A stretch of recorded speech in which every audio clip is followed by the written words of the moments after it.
Manchester United জিতে গেছে চেলসির এগেইনস্টে, সেটা নিয়ে মানে ম্যানচেস্টার ইউনাইটেড সবাইকেই হারাতে পারে। এটা বলছেন রুবেন আমরিম চেলসিকে হারিয়ে দেওয়ার পরে। ওল্ড ট্র্যাফোর্ডে টানা 2 ম্যাচ জিতেছে ম্যানচেস্টার ইউনাইটেড, যেটা রুবেন আমরিমকে কিছুটা হলেও স্বস্তি দিয়েছে। ম্যাচের 6 মিনিটের ভিতরে নাটকীয় ঘটনা ঘটেছে অনেকগুলো। রবার্ট সানচেজ লাল কার্ড দেখে মাঠ ছেড়েছিলেন, চেলসি 10 জনের দলে পরিণত হয়। এরপরে ব্রুনো ফের্নান্দেজ তার 200তম ম্যাচে 100তম গোল করে ম্যানচেস্টার ইউনাইটেড জার্সিতে দলকে এগিয়ে নিয়ে যান। কাসেমিরো ব্যবধান দ্বিগুণ করেন, কিন্তু প্রথমার্ধটা শেষ করতে পারেননি ব্রাজিলিয়ান মিডফিল্ডার। লাল কার্ড দেখে তিনিও মাঠ ছাড়েন। এরপরে সেকেন্ড হাফের খেলাটা হয়েছে 10 ভার্সেস 10, কিন্তু 2 গোলের ব্যবধানটা বড্ড বেশি হয়ে গিয়েছিল চেলসির জন্য। চালোবার এই একটা গোল শোধ করা শেষ পর্যন্ত চেলসিকে আর পথ দেখাতে পারেনি। ম্যানচেস্টার ইউনাইটেড 2-1 গোলে চেলসিকে হারিয়ে, যেটা বলছিলাম যে টানা 2টো ওল্ড ট্রাফোর্ডে জয় রুবেন আমরিমকে স্বস্তি দিয়েছে। এবং রুবেন আমরিম ম্যাচ শেষে বলছেন যে কথা তিনি আর্সেনালের সঙ্গে হারার পরে সিজন ওপেনিং ম্যাচে বলেছিলেন যে তিনি বা তার দল যে কোনো দলকেই হারাতে পারে। ওয়ালটন এখন দেশের সীমানা পেরিয়ে পৌঁছে গিয়েছে 50টিরও বেশি দেশে। ওয়ালটন, ঘরে ঘরে বিশ্বজুড়ে। তিনি অবশ্যই এবার বলছেন যে কোনো দলের কাছে তারা হারতেও পারে। বলছেন সমালোচনার জবাব টবাব না, আমাদের নিয়ে ভালো বলার কিছু লোকে পায় না বলেই সম্ভবত বলে না, সেটা তিনি বোঝেন। সমালোচকদের নিয়ে আমার কিছু বলার নেই, তারা বেশিরভাগ সময়ই ঠিক বলেন। কি অদ্ভুত, তাই না? কিন্তু আজ আমরা জিতেছি এবং ভালো একটা দিন পার করলাম। আমরা গ্রিমসবির কাছে হারতে পারি, আমরা আবার যে কোনো দলের সঙ্গে জিততেও পারি। দেখেন, এই সিজনের শুরু থেকে যখন হচ্ছে গিয়ে ম্যানচেস্টার ইউনাইটেড ম্যাচগুলো শুরু করলো, তখনই আমরা বলছিলাম ম্যানচেস্টার ইউনাইটেড বড় দলের সাথে ভালো খেলে, চেলসিকে আপনার বড় দল ধরতে হবে। এই ম্যাচের আগে হচ্ছে গিয়ে আপনার রুবেন আমরিমের প্রেস কনফারেন্সে অনেক কিছু আসলে ডিল করতে হয়েছে, তিনি তার কৌশল বদলাবেন কিনা, তিনি শেষ পর্যন্ত সেটা বদলালেনও না। এই ম্যাচটাও তিনি হচ্ছে তার সেই একই ধাঁচে তিনি খেললেন এবং এই ম্যাচটাও চেলসির কাছ থেকে তিনি পয়েন্ট আদায় করে নিলেন।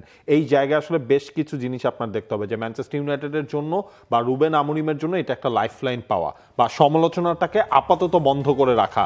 আমার মনে হচ্ছে এই কাজটা আমরিমের দল 3টা পয়েন্ট পেয়েছে, এই কাজটা তারা এই যাত্রা অন্তত পার করে দিয়েছে। এবং এর পরের যে দুটো ম্যাচ ইউনাইটেডের, ব্রেন্টফোর্ডের সঙ্গে অ্যাওয়ে ম্যাচ এবং তারপরে সান্ডারল্যান্ডের সঙ্গে হোম ম্যাচ, এই দুটো ম্যাচ যদি রুবেন আমরিমের দল জিততে পারে বা ধরেন ভালো খেলতে পারে, তাহলে ইন্টারন্যাশনাল ব্রেকের আগে আবারও একটা মোমেন্টাম ধরে রাখার কাজ হয়তো ইউনাইটেড করতে পারে।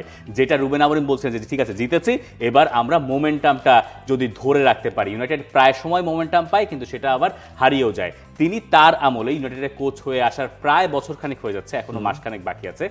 এই সময়ের ভেতরে এই প্রথম টানা 2টা ম্যাচ ওল্ড ট্র্যাফোর্ডে জিতলেন। এবং ওই যে ম্যাচের আগের কথা বলছিলেন না, ম্যান সিটির কাছে 3-0 গোলে হারার পরে এই আলোচনা তো খুব প্রবলভাবেই ছিল যে রুবেন আমরিমের সিস্টেম কোনোভাবেই কাজ করছে না। এবং যখন এই ম্যাচের আগের প্রেস কনফারেন্সে তার সঙ্গে ইনিয়েসের মিটিং হলো একটা, সেই মিটিং আবার সাংবাদিকদের চোখ এড়ায়নি। তখন তাকে জিজ্ঞাসা করা হয়েছিল প্রেস কনফারেন্সের প্রথম কোয়েশ্চেন যে আপনি কি নিয়ে বৈঠক করলেন, তখন তিনি বললেন নতুন কন্ট্রাক্ট, মানে ফাজলামো করে যা বলেন আর কি, সেরকমভাবে তিনি বলেছিলেন। তারপর তিনি আবার এটাও বলেছিলেন যে পোপ আসলেও তার এই প্লেইং স্টাইল কেউ তাকে পরিবর্তন করাতে পারবে না। শেষ পর্যন্ত পোপের দরকার হয় নাই, তিনি সিস্টেমও চেঞ্জ করেন নাই এবং তার সিস্টেম তাকে ডেলিভার করেছে অন্ততপক্ষে ফার্স্ট গোলটা, যে গোলটায় 2 উইংব্যাকের একটা কম্বিনেশন থেকে আপনি ব্রুনো ফার্নান্দেজের ওই গোলটা দেখেছেন। কিন্তু এমন কিছু দাবি কেউ হয়তো করবেন না যে ইউনাইটেড খুব ভালো খেলেছে, কারণ এই ম্যাচের বড় একটা টার্নিং পয়েন্ট ছিল ওই শুরুর দিকের রেড কার্ডটা, যেটাতে একেবারেই চেলসির যে প্ল্যান সেটা ভেস্তে গেছে ম্যাচের একেবারে শুরু থেকে। কিন্তু ইউনাইটেড ওল্ড ট্রাফোর্ডে একটা ব্রাইট স্টার্ট করেছিল, যে স্টার্টের ফলেই সেস্কোর ওই হেডারটা যখন ব্রায়ান এমবুয়েমোকে থ্রু করে দিল, গোলকিপারকে সামনে এগিয়ে আসতে হলো এবং তারপর গোলকিপার বল না পেয়ে পেলেন এমবুয়েমোকে এবং সরাসরি রেড কার্ড দেখে তিনি মাঠ ছাড়লেন। ওই রেড কার্ডের পরে যে দুটো পরিবর্তন তিনি করালেন এনজো মারেস্কা, প্রথমটা তো করতেই হতো, এস্তেভাওকে নামিয়ে দেওয়া হয়েছিল, এস্তেভাওর কারণ আপনার গোলকিপার তো চেঞ্জ করতেই হবে, তাই না? এখন সেখানে তিনি কম্প্রোমাইজ করলেন এস্তেভাওকে। এস্তেভাও হয়তো পুরোটা সময় থাকলে চেলসির জন্য ভালো হতো, ইউনাইটেড অ্যাটাকে ডিফেন্সে ঝামেলায় পড়তো। এস্তেভাওকে কম্প্রোমাইজ করার মিনিট খানেকের ভেতরে তিনি আবার নেতোকে তুলে ফেললেন। পেদ্রো নেতোকে তুলে ফেলার পরে মনে হলো যে না ঠিক আছে, এরা তো 5 ম্যান ব্যাকে চলে গেছে, এখন তো এই দলের পক্ষে প্লেয়ার আর কিছুই নাই। এরপরে চেলসিকে যখন বাধ্য হয়ে কোল পালমারকেও তুলে ফেলতে হলো, এরপরে চেলসির আসলে আর আক্রমণে মানে নোক বলে কিছু থাকলো না। দেখেন কোল পালমার কিন্তু ম্যাচের আগেও যে 100% ফিট ছিলেন জিনিসটা এমনও না, তাকে হচ্ছে টেস্টের মধ্যে দিয়ে যেতে হয়েছে, এবং যখন মনে হয়েছে এনজো মারেস্কা তাকে নিয়ে আর তিনি রিস্ক নেবেন না, তখন আসলে দুইটা জিনিসে তার মাথায় কাজ করেছে। এক, ডিফেন্সিভ সেটআপে তার চলে আসতে হবে, কারণ ম্যানচেস্টার ইউনাইটেড একটা গোল তখন অলরেডি হচ্ছে গিয়ে তারা অ্যাটাকিং ফ্লেয়ারটা তাদের মধ্যে আছে, তখনই কিন্তু সেই চেঞ্জটা করলো। এবং প্রিমিয়ার লিগে কোনো দল আসলে 20-21 মিনিটের মধ্যে কখনোই 3টা পরিবর্তন করে নাই, ইতিহাসে প্রথম ঘটেছে কালকে। এক্স্যাক্টলি, যেটা এনজো মারেস্কাকে আসলে করতে হয়েছে। তবে এই জায়গায় আপনি ঘুরে ফিরে একটা জিনিস যদি খেয়াল করেন, চেলসির না ডিফেন্সিভ এরর প্রচুর আসলে হচ্ছে। এর আগের ম্যাচটাতেও আমরা দেখেছি, এই ম্যাচে আপনি 2টা গোলের হিসেবে যদি করেন, আপনি সেকেন্ড গোলটার কথাই ধরেন, ক্যাসেমিরো যেটা থেকে গোল করলেন, আপনার পেনাল্টির ভেতর জটলা ছিল, কিন্তু আপনার রাইট সাইডে নিয়ার পোস্টের এখানে হচ্ছে ক্যাসেমিরো পুরোপুরি আনমার্ক, ক্যাসেমিরো সহ তার পেছনেও মনে হয় আরেকজন ছিলেন, মানে ওই জায়গায় মার্কিংয়েই আসলে ওলট পালটটা চেলসি সবসময় করে ফেলছে। এবং এই কথাটাই আসলে চেলসি কোচ এনজো মারেস্কা বলছেন যে সমস্যাটা হয়েছে যে তিনি যে প্ল্যান নিয়ে এসছেন বায়ার্ন মিউনিখের কাছে চ্যাম্পিয়ন্স লিগে হারের পরে, সেই প্ল্যানটা শুরুতেই তো আসলে লাল কার্ড সবকিছু ভেস্তে দিয়েছে, পরিকল্পনা জানিয়ে এসেছিলেন তার সবকিছু ডাস্টবিনে ছুড়ে ফেলতে হয়েছে, এরপরে 2-0 গোলে পিছিয়ে পড়লে সেই ম্যাচে ফেরা খুব খুব কঠিন।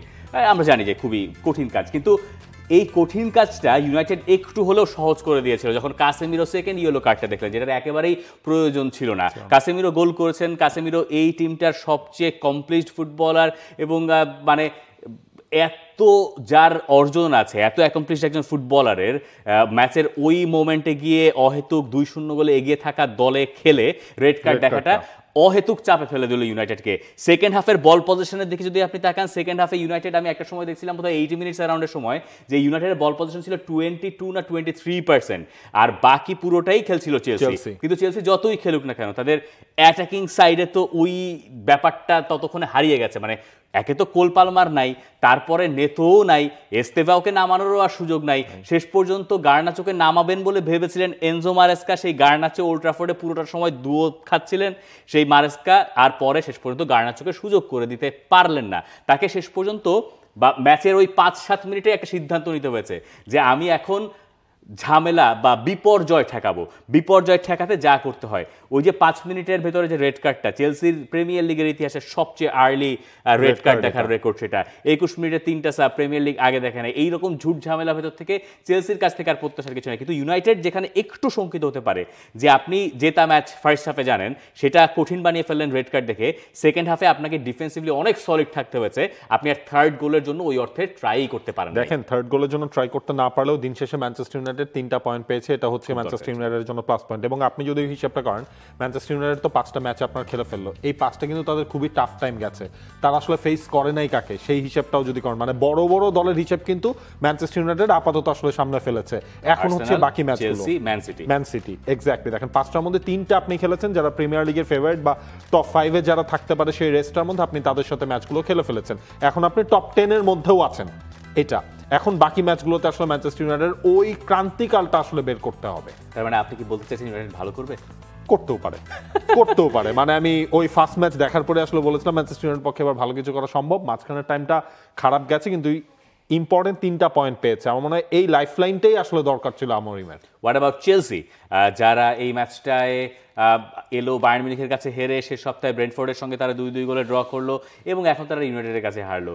এই যে চাপটা, সেটা কি মারেস্কার দিকে একটু শিফট হয়ে যাচ্ছে কি বাই এনি চান্স? কিন্তু রেড কার্ডের জন্য বোধহয় পার পেয়ে যাচ্ছে না এই ম্যাচে। ধীরে ধীরে আপনি দেখেন মারেস্কার দিকে কিন্তু শিফট হচ্ছে। আপনি ক্লাব ওয়ার্ল্ড কাপের চ্যাম্পিয়ন হওয়ার পর যখন হচ্ছে প্রিমিয়ার লিগটা আসলে শুরু করলো, তাদের তো সাইনিং এরও অভাব ছিল না। এরপর হচ্ছে আপনি যখন রেজাল্ট না পাবেন তখন তো পায় না। এই যে কোল পালমারের ইনজুরিটা সিজনের মধ্যে 2বার ইনজুরি হলেন, তো ওই ক্লাব ওয়ার্ল্ড কাপই তো কপাল পোড়াচ্ছে কি। দিন শেষে এটা আসলে ওই ফ্যাটিকটাতে একটু হলেও আপনার কাজ করবে, এবং সিজনের শুরুতে তো আপনাকে চ্যাম্পিয়ন্স লিগেও খেলতে হচ্ছে, আপনাকে হচ্ছে ইংলিশ প্রিমিয়ার লিগেও খেলতে হচ্ছে, সুতরাং রেস্টের অপশনটা তো কম। কিন্তু চেলসির ক্ষেত্রে তো তাদের যে স্কোয়াড, আপনি হচ্ছে গতকালকে আপনি গার্নাচোকে ইউজ করলেন না, কিন্তু গতকালকে কিন্তু আপনার গার্নাচোর মতো একটা প্লেয়ারের আসলে দরকার ছিল। হ্যাঁ, আপনি তখন হচ্ছে ডিফেন্সিভ মাইন্ড শিফট আপনি করে ফেলেছেন, ওই ধরনের অপশন তো আসলে চেলসির কাছে আছে। সুতরাং টাইম টু টাইম চেলসিকেও এটা আসলে রিকভার করতে হবে। আমি যেটা বুঝি না যে পেদ্রো নেতোকে তখনই কেন কম্প্রোমাইজ করতে হলো টসিনকে নামিয়ে, মানে এইটা আমার ঠিক মাথায় ঢুকে নাই। হয়তো মারেস্কা এক্সপেক্ট করেন যে ম্যাচটা শেষ পর্যন্ত তার কাছে আবার ফেরতও আসবে। দেখেন এছাড়া আসলে আপনার কাছে অপশন কি ছিল? আপনি কায়সাদো এবং হচ্ছে আপনি এনজোকে আপনি চেঞ্জ করবেন না, চেঞ্জ করলে আরো বিপদ আসলে হতে পারতো। আপনি যখন হচ্ছে নিচের দিকে সলিডিটিটা বাড়াবেন তখন হচ্ছে সামনে থেকে আসলে কাউকে সরাতে হতো। এক্স্যাক্টলি। প্রিমিয়ার লিগে লিভারপুল মার্সিসাইড ডার্বিতে আরও একবার জিতেছে এবং আর্নে স্লটের দল একটা রেকর্ডই করে ফেলেছে। 5 ম্যাচের 5টাই তারা জিতেছে। প্রিমিয়ার লিগে এমন ঘটনা লিভারপুল তাদের ইতিহাসেই ঘটাতে পেরেছে 5 বার। গ্রাভেনবার্গ গোল করে এগিয়ে দিয়েছিলেন লিভারপুলকে। এরপরে ডার্বি ম্যাচটায় 2-0 গোলে লিভারপুল লিড নিয়েও ফেলে। এভারটনকে খুঁজেই পাওয়া যাচ্ছিল না সেই অর্থে, এবং একিতিকে আরও একবার তিনি স্টার্টিং 11-এ থাকার সুবিধাটা পুরোপুরি কাজে লাগিয়েছেন। ইসাক আর ফ্লোরিয়ান ভার্টস নেমেছেন পরে গিয়ে, তার আগেই লিভারপুল খেলা ভাঁজ করে দিয়েছিল এবং শেষের দিকে এভারটন একটা গোল শোধ করলেও কখনোই মনে হয় নাই ম্যাচের কন্ট্রোলটা লিভারপুলের হাত থেকে ছিটকে যাচ্ছে। যদিও সেরকম দু একটা সময় শঙ্কা জেগেছিল। লিভারপুলের জন্য খুবই ইমপ্রেসিভ স্টার্ট। এই প্রথম তারা বোধহয় জিতলো 80 মিনিটের পরে গোল না দিয়ে, কোনো নাটক না জমিয়ে। আর এই যে 5টা ম্যাচ জয়ে যে লিভারপুলের রেকর্ড, সেটা তারা আগে ঘটিয়েছে এর আগে 4 বার, যার ভেতরে তারা 2 বার চ্যাম্পিয়নও হয়েছে। দেখা যাক লিভারপুল আসলে সেই ধারাবাহিকতা এবারও টেনে আনতে পারে কিনা। দেখেন লিভারপুল হচ্ছে গিয়ে এই সিজনের সবচেয়ে ধারাবাহিক দলগুলোর মধ্যে একটা। যখন আপনি ওই 5 ম্যাচের স্ট্যাট দেখবেন, 5 ম্যাচ শেষে 15 পয়েন্ট নিয়ে তারা টেবিলের সবার উপরে আছে, সেই কথাটা আসলে বলতে হবে। এবং দেখেন গতকালকে কিন্তু আর্নে স্লট বেশ কিছু জিনিস উনি ট্রাই করেছেন। যে ফ্লোরিয়ান ভার্টসকে আমরা সবসময় দেখি তিনি স্টার্ট করেন, সেই ফ্লোরিয়ান ভার্টসকে তিনি আসলে বসিয়েছেন। বসিয়ে সেই জায়গাটার মধ্যে চেঞ্জ করালেন তিনি। ম্যাকালিস্টারও খেলেছেন, সবজলাইও খেলেছেন, গ্রাভেনবার্গও খেলেছেন সেই জায়গাগুলোর মধ্যে মিডফিল্ডে স্পেশালি। এরপর তাকে নামানো হলো, ইসাককে হচ্ছে গিয়ে ড্রপ করা হলো। ড্রপ মিনস হচ্ছে গিয়ে তার তো একটা রেস্টেরও আসলে দরকার ছিল, কারণ ফুল ফেস ফিট তিনি ছিলেন না। চ্যাম্পিয়ন্স লিগের ম্যাচটা খেললেন, এরপর প্রিমিয়ার লিগে আপনি একই থেকে তো হচ্ছে বসানোটা, সেটা হচ্ছে তার জন্য কিন্তু অবিচার করা। আচ্ছা, আপনি এখন কি করবেন? একই থেকে যে ফর্মে আছেন, 3টা গোল তার হয়ে গেছে 5 ম্যাচে, কি করে বসায় রাখবেন? এক্স্যাক্টলি, এটা তো আসলে তার প্রতিও অবিচার করাটা হয়ে যায়। কারণ তিনি রেগুলার নামছেন, রেগুলার তিনি হচ্ছে গোল করছেন, সেই জায়গায় হচ্ছে ওই প্ল্যানটাই আসলে করেছিলেন আর্নে স্লট, হাফ হাফ করে তিনি ইউজ করবেন, সেই জিনিসটাই কিন্তু হয়েছে। আমার মনে হয় লিভারপুলের ক্ষেত্রে মানে ওই কারেক্ট কম্বিনেশনটা খুঁজে পাওয়াটাই হবে এখন আপনার আর্নে স্লটের মূল কাজ। এর মধ্যে দিয়ে তিনি জয়টা পেয়ে গেছেন। আপনি দেখেন যখন এভারটন গোল করলো তখন মনে হচ্ছিল আরো একটা গোল এভারটন করবে কিনা, এবং এরপর হচ্ছে কি আপনার আবারও হচ্ছে লিভারপুল কামব্যাকটা 80 মিনিটসের পর আসলে করবে কিনা, সেই জিনিসটা হয়নি। এর আগে ম্যাচটা সিলগালা করা হয়েছে। তবে সালাকে যত দেখছি আমার মনে হচ্ছে সালার রোলটাও এই দলটা আসলে আরো ইম্পর্টেন্স বাড়িয়ে দিচ্ছে।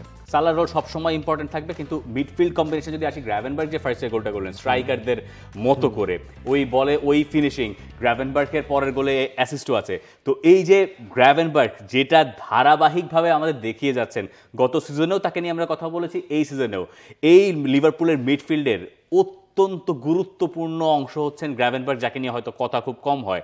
গ্রাভেনবার্গ, সবজলাই এবং ম্যাকালিস্টার, এই তিনজন যখন মিডফিল্ডে দাঁড়ান, এভারটনের সুযোগ এমনিতেই কমে যায়। এই কারণে সম্ভবত ফার্স্ট হাফে তাদের ম্যাচে কন্ট্রোল আরো বেশি ছিল।